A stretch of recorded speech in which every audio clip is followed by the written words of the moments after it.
Hello guys, स्वागत है आपका देवभूमि फ्यूचर पॉइंट पे। जैसे कि हमने अपनी सामान्य अर्थिंग की सीरीज शुरू करी थी, उसी क्रम में आज हमारा अगला वीडियो रहेगा जिसमें टोटल 50 एमसीक्यू देखेंगे और अपना एक टॉपिक क्लियर करेंगे। तो शुरू करते हैं अपने पहले सवाल से। संविधान के किस अनुच्छेद के तहत राष्ट्रपति को संसद का संयुक्त अधिवेशन बुलाने का अधिकार है? तो पूछा जा रहा है कि संविधान का ऐसा कौन सा अनुच्छेद है जिसमें राष्ट्रपति को संसद का संयुक्त अधिवेशन बुलाने का अधिकार है? तो इसका तो हमारा सही आंसर हो जाएगा, वो है अनुच्छेद 108। ठीक है, अनुच्छेद 108 के तहत राष्ट्रपति संसद में संयुक्त अधिवेशन बुला सकता है। Option number B. दूसरा देख लेते हैं। निम्नलिखित में कौन भारत के राष्ट्रपति के चुनाव में निर्वाचन मंडल के सदस्य नहीं होते हैं? तो पूछा जा रहा है कि कौन भारत के राष्ट्रपति का जो चुनाव होता है उसके निर्वाचन मंडल के सदस्य नहीं होते। तो इसका तो हमारा सही आंसर हो जाएगा राज्य विधान परिषद के निर्वाचित सदस्य। ठीक है, राज्य विधान परिषद के निर्वाचित सदस्य भारत के राष्ट्रपति के चुनाव में निर्वाचन मंडल के सदस्य नहीं होते हैं। Option number D. अगला देखते हैं। नीति निर्देशक तत्व के संबंध में गलत कथन को चुनिए। तो इसका जो गलत कथन है देख लेते हैं। संविधान के भाग 4 में इसका उल्लेख है। ठीक है, और आयरलैंड के संविधान से ग्रहण किया गया। ये बिल्कुल सही है दोनों ऑप्शन। डॉक्टर अम्बेडकर ने इसे संविधान की अनोखी विशेषता कहा है। तो ये भी बिल्कुल सही है। डॉक्टर भीमराव अम्बेडकर ने नीति निर्देशक तत्वों को संविधान की अनोखी विशेषता कहा था। ठीक है, और इन्हें लागू करने के लिए न्यायालय में ले जाया जा सकता है। तो जैसे हमारे मौलिक अधिकार को अगर लागू ना हो तो हम उच्च न्यायालय जा सकते हैं, उच्चतम न्यायालय जा सकते हैं। उसी तरह अगर हमारे नीति निर्देशक तो तत्व होते हैं उनको कोई राज्य लागू ना करे तो इसके लिए हम न्यायालय नहीं जा सकते। ठीक है, ये राज्य पे निर्भर करता है कि कोई राज्य अपने राज्य में नीति निर्देशक तत्व लागू करता है या नहीं। किस समिति ने पंचायत को आर्थिक रूप से आत्मनिर्भर बनाने की सिफारिश की थी? तो कौन सी ऐसी समिति थी जिसने पंचायतों को आर्थिक रूप से आत्मनिर्भर बनाने की सिफारिश करी थी? वो थी एल.एम. सिंघवी समिति। ठीक है, ऑप्शन नंबर सी बिल्कुल सही है। एल.एम. सिंघवी जो समिति थी उन्होंने पंचायत को आर्थिक रूप से आत्मनिर्भर बनाने की सिफारिश की थी। किस संविधान संशोधन के द्वारा मौलिक कर्तव्यों को संविधान में जोड़ा गया? तो इंपॉर्टेंट है, कई बार पूछा जा चुका है। ठीक है, तो ऐसा कौन सा संविधान संशोधन था पूछा जा रहा है कि जिसमें मौलिक कर्तव्यों को संविधान में जोड़ा गया था? इसका हमारा सही आंसर हो जाएगा, वो हो जाएगा 42वां संविधान संशोधन द्वारा। ऑप्शन नंबर सी बिल्कुल सही है। 42वें संविधान संशोधन द्वारा मौलिक कर्तव्यों को संविधान में जोड़ा गया था। संविधान के भाग 12 में किसके संबंधित प्रावधान किया गया है? तो जो भाग 12 है संविधान का उसमें हमारा केंद्र व राज्यों के मध्य वित्त का बंटवारा संबंधित है। ठीक है, ऑप्शन नंबर जो ए है संविधान में भाग 12 में यह प्रावधान है कि केंद्र व राज्य के मध्य वित्त का बंटवारा कैसे होगा। ऑप्शन नंबर ए बिल्कुल सही हो जाएगा। संविधान का कौन सा अनुच्छेद संसद को विधि निर्माण की शक्ति प्रदान करता है? तो जो संविधान का हमारा अनुच्छेद 253 है, अनुच्छेद 253 संसद को विधि निर्माण की शक्ति प्रदान करता है। ठीक है, ऑप्शन नंबर जो डी हो जाएगा हमारा वो बिल्कुल सही हो जाएगा। केशवानंद भारती बनाम केरल राज्यवाद। ठीक है, तो इसका डिस्कस मैं पहले भी कर चुका हूँ। तो जो 1973 में हुआ था इसमें किस निर्णय को सर्वोच्च न्यायालय ने के महत्वपूर्ण निर्णयों में एक माना गया था? तो इम्पोर्टेंट है ये, तो देख लेते हैं। संविधान की आधारभूत संरचना का सिद्धांत के लिए। ठीक है, तो मैंने बता चुका हूँ ना, जो प्रस्तावना में जो संशोधन नहीं हो सकता और उसके बाद संशोधन हो सकता है करके बताया था, तो वही था। ठीक है, एक केशवानंद भारती केरल केस, तो 1973 में हुआ था ये संबंधित था संविधान की आधारभूत संरचना का सिद्धांत के लिए। ठीक है, ऑप्शन नंबर जो सी है वो बिल्कुल सही हो जाएगा। संविधान के भाग 17 में संघ के शासकीय प्रयोजनों के लिए प्रयोग होने वाले अंकों का वर्णन निम्नलिखित में से है। तो पूछा जा रहा है कि संविधान में भाग जो 17 है उसमें संघ के राजकीय प्रयोजनों में जो प्रयोग होने वाले अंकों का वर्णन है वो किस में है? तो देख लेते हैं इसका।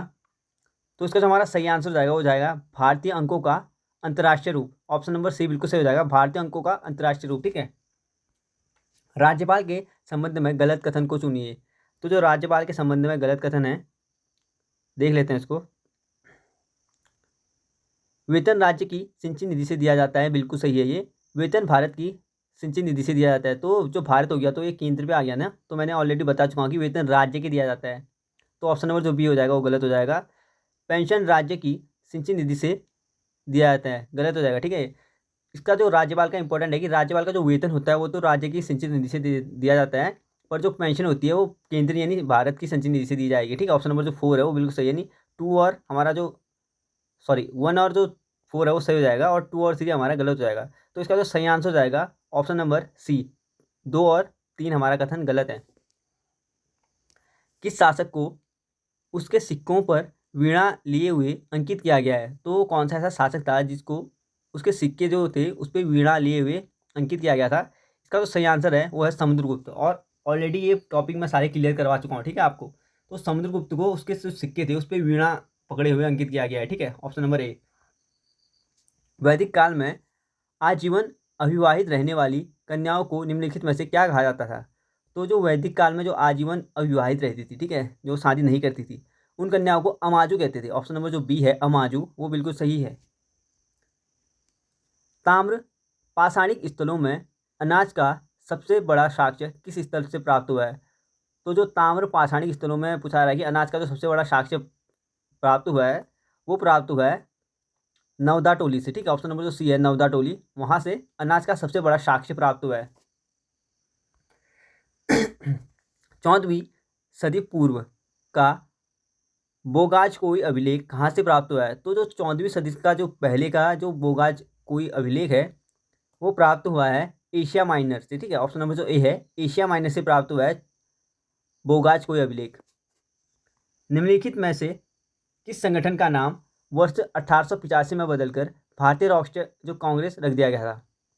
तो जो भारतीय राष्ट्रीय कांग्रेस रखा गया था 1885 में नाम बदल के, वो रखा गया था भारतीय राष्ट्रीय संघ का नाम, ठीक है। भारतीय राष्ट्रीय संघ का नाम बदल के 1885 में भारतीय राष्ट्रीय कांग्रेस कर दिया गया था। ऑप्शन नंबर जो ए हो जाएगा वो बिल्कुल सही आंसर है।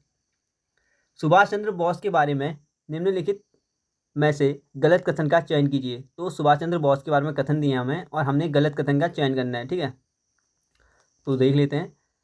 1938 एवं 1939 में कांग्रेस के अध्यक्ष बने, बिल्कुल सही है। 1938 और 1939 में कांग्रेस के अध्यक्ष जो थे वो थे सुभाष चंद्र बोस। जापान की सहायता से द फ्री इंडिया सेंटर का गठन किया। तो जो जापान की सहायता से द फ्री इंडिया सेंटर का जो गठन किया था ये गलत ऑप्शन हो जाएगा, ठीक है। 21 अक्टूबर 1943 को सिंगापुर में आज़ाद हिंद सरकार का गठन किया था, बिल्कुल सही है। इन्होंने आज़ाद हिंद सरकार का गठन किया था 1943 में, ठीक है। 21 अक्टूबर 1943 को सिंगापुर में सुभाष चंद्र बोस द्वारा आज़ाद हिंद सरकार का गठन किया गया था। उन्होंने तुम मुझे खून दो मैं तुम्हें आज़ादी दूंगा का नारा दिया था, बिल्कुल सही है। सुभाष चंद्र बोस ने ही कहा था कि तुम मुझे खून दो मैं तुम्हें आज़ादी दूंगा। तो इसी क्रम में जो हमारा ऑप्शन नंबर बी हो जाएगा वो गलत हो जाएगा, ठीक है।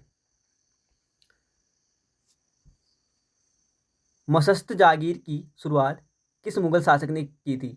तो जो मसस्त जागीर की जो शुरुआत की थी वो की थी औरंगजेब ने, ठीक है। ऑप्शन नंबर जो सी हो जाएगा औरंगजेब, वो हमारा बिल्कुल सही आंसर है। फतवाए आलमगिरी मुस्लिम कानूनों का एक संकलन निम्नलिखित में से किस शासक के शासनकाल में लिखा गया था? तो फतवाए आलमगिरी पूछा जा रहा है सीधे सीधे कि किस शासक के शासनकाल में लिखा गया था। इसका जो हमारा सही आंसर हो जाएगा वो हो जाएगा औरंगजेब। औरंगजेब के शासनकाल में लिखा गया था फतवाए आलमगिरी और ये मुस्लिम कानूनों का एक संकलन था, ठीक है।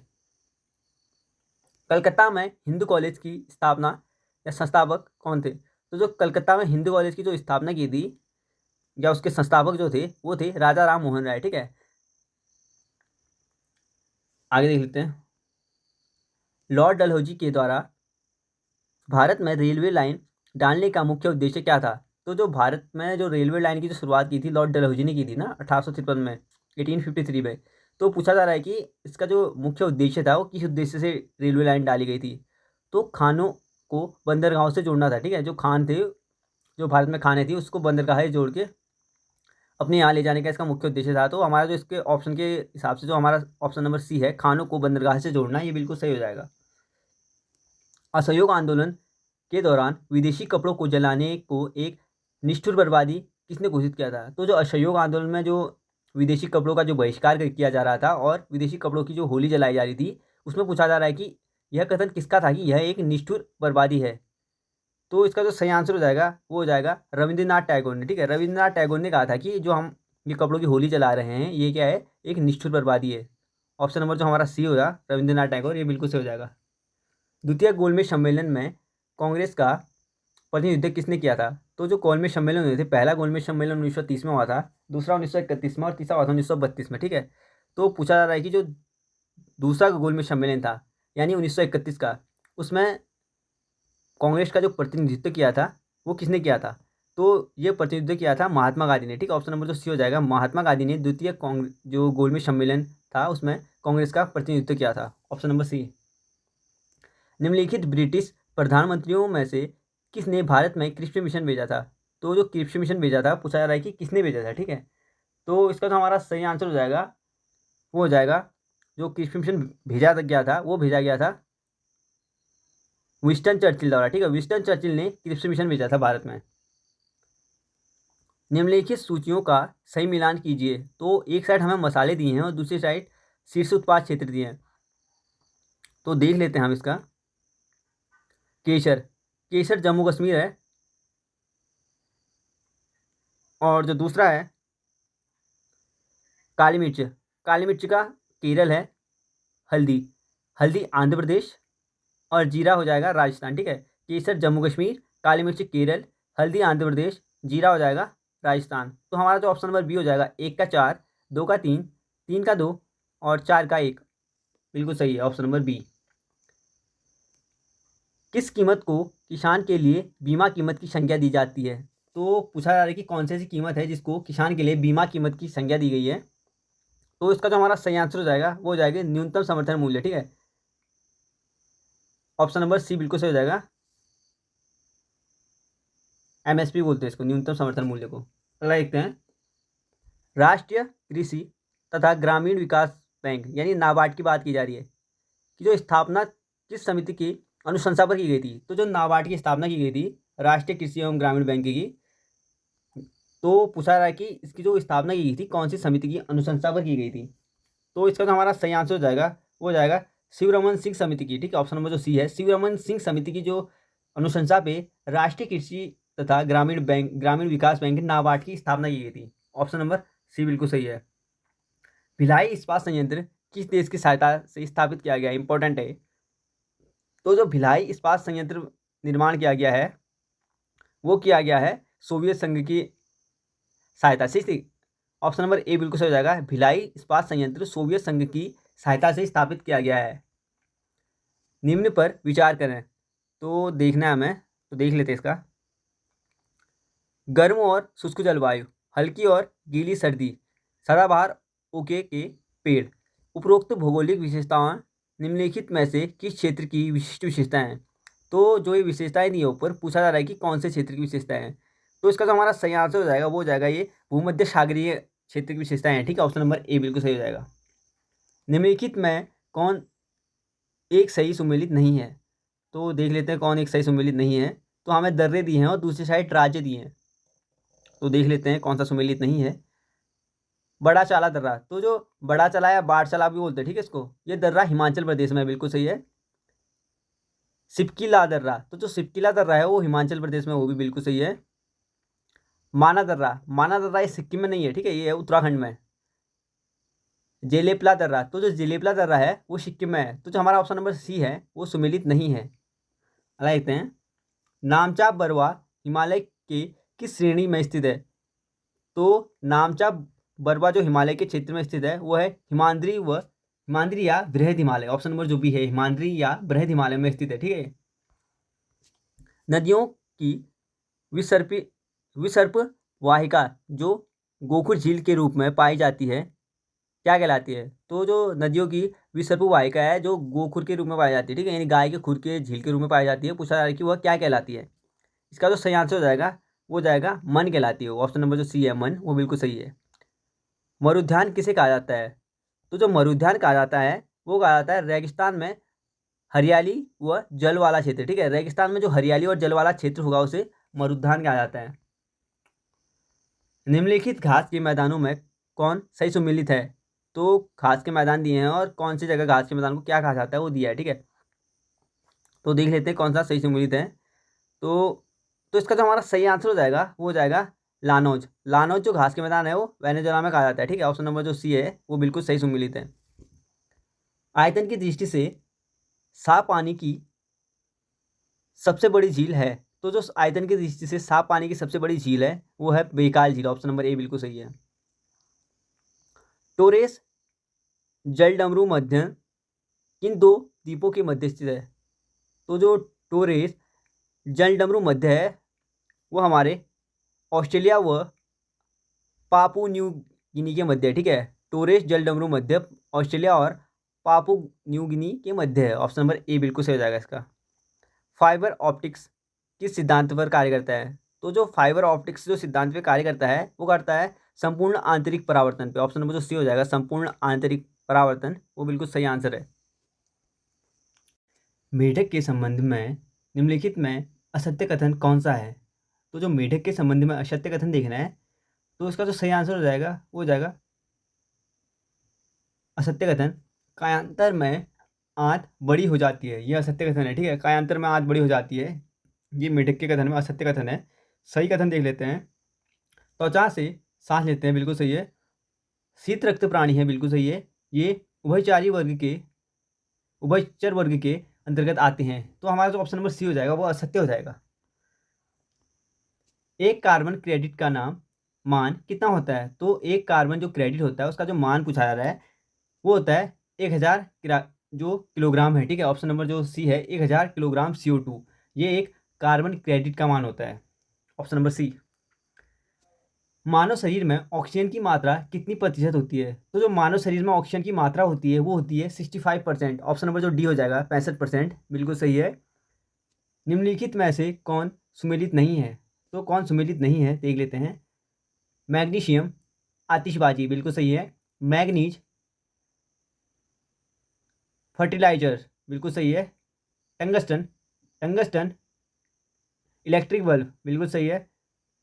तांबा तांबा गैल्वेनीकरण, ये गलत हो जाएगा, ठीक है। तांबा गैल्वेनीकरण यानी ऑप्शन नंबर जो डी है वो हमारा सुमेलित नहीं है।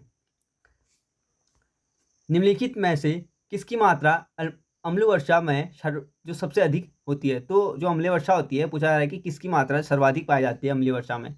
तो इसका जो हमारा सही आंसर हो जाएगा वो हो जाएगा H2SO4, ठीक है। सल्फ्यूरिक अम्ल होता है, जो सल्फ्यूरिक अम्ल की H2SO4 यानी उसकी जो अम्लीय वर्षा में मात्रा है वो सबसे अधिक पाई जाती है। Option number B. सांस लेने एवं छोड़ने की क्रिया के दौरान कौन सी गैस की मात्रा प्रभावित नहीं होती? तो जो सांस लेने और छोड़ने में पूछा जा रहा है कि कौन सी गैस की जो मात्रा है वो प्रभावित नहीं होती है, तो इसका जो हमारा सही आंसर हो जाएगा वो हो जाएगा नाइट्रोजन। ऑप्शन नंबर बी बिल्कुल सही है, नाइट्रोजन की मात्रा प्रभावित नहीं होती है। आगे देखते हैं। दूध का आपेक्षिक घनत्व किससे मापा जाता है? तो जो दूध का आपेक्षिक घनत्व मापा जाता है वो मापा जाता है लैक्टोमीटर, ठीक है। लैक्टोमीटर जो ऑप्शन नंबर सी है उससे दूध का आपेक्षिक घनत्व मापा जाता है। निम्नलिखित तत्वों में से पृथ्वी पर सबसे भारी प्राकृतिक तत्व कौन है? तो जो तत्व दिए हैं पूछा जा रहा है कि पृथ्वी पर जो सबसे भारी प्राकृतिक तत्व है इनमें से कौन सा है? तो उसका जो सही आंसर है यूरेनियम। यूरेनियम देखा जाए तो पृथ्वी पर भारी सबसे प्राकृतिक भारी सबसे तत्व है, ठीक है। ऑप्शन नंबर ए बिल्कुल सही हो जाएगा। निम्नलिखित में से कौन तना का उदाहरण नहीं है? तो तना का उदाहरण कौन सा नहीं है? तो इसका जो सही आंसर हो जाएगा वो हो जाएगा हमारा ऑप्शन नंबर सी, शकरकंद। शकरकंद तना का जो उदाहरण है वो नहीं है, ठीक है। अगला देख लेते हैं। आमाशय तथा क्षुद्रांत द्वारा यकृत में पोषण युक्त रक्त पहुंचाती है, वह वाहिका का नाम क्या है? तो जो आमाशय और क्षुद्रांत में पूछा जा रहा है कि यकृत के द्वारा जो पोषण युक्त रक्त पहुंचाती है उस वाहिका का नाम क्या है?